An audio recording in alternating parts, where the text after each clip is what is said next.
The pro-abortion left's hypocrisy on medical freedom has been on full display this week as the White House championed vaccine mandates in one moment, then loudly proclaimed "my body, my choice" in the next.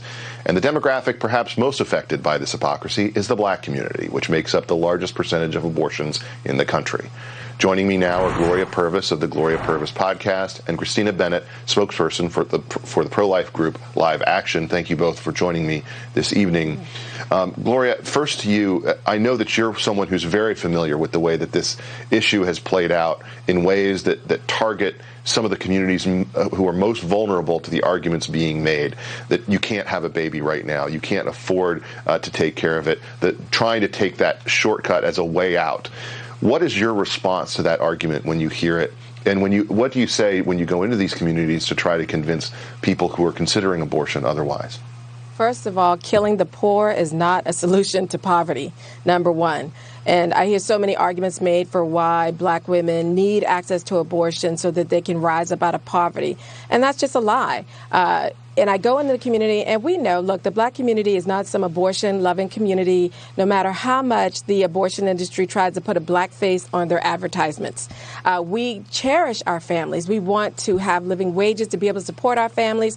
And what these women need, and men, is encouragement and support. And I go in and offer that in the community. And oftentimes that's just what people need to hear, is that you can do this. And we're here to support you with that through the birth and even after, with any kind of material support and friendship that you would need. But again, killing the poor is not a solution to poverty. Christina, I know it's a similar question to you. I know that you're someone who goes into a lot of these communities and makes a lot of these arguments to people who are weighing these heavy options on their minds, people who aren't part of this vast pro-abortion lobby. What do you tell them? How do you use your story to reach out to them?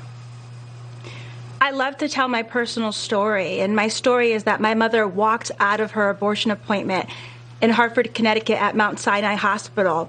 It was because a janitor talked to her when she was in the hallway in a hospital robe about to have an abortion, and she told her God would give her the strength to have me. The abortion doctor, he told her that she'd already paid for the procedure and she needed to stay, but she ran out and saved my life. And I love to tell my story because it really puts a personal face to the issue of abortion, because oftentimes with abortion, people are trying to devalue and dehumanize the unborn.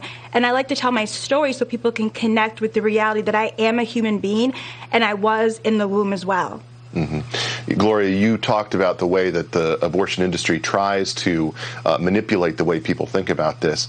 From their perspective, they would rather that voices like yours simply not exist. Yeah, they would, and too bad for them. I do, and I'm loud about it, and I encourage people. Look, what we're proposing to people is a way to love themselves, to love their children, to have bonds between the father and the mother and the baby. Abortion puts forward, actually, that there's something inherently defective about women because we can become pregnant and have children. And I reject that argument. There's nothing wrong with women.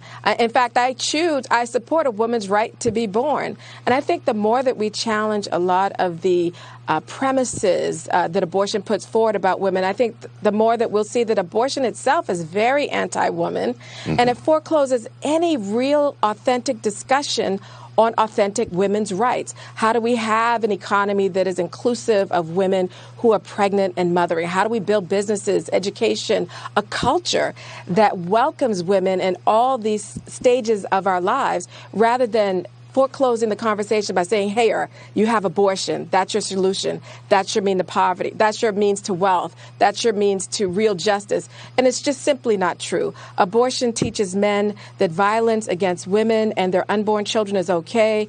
And that is precisely against what we as women want for how we should be treated and how men should be taught to treat us.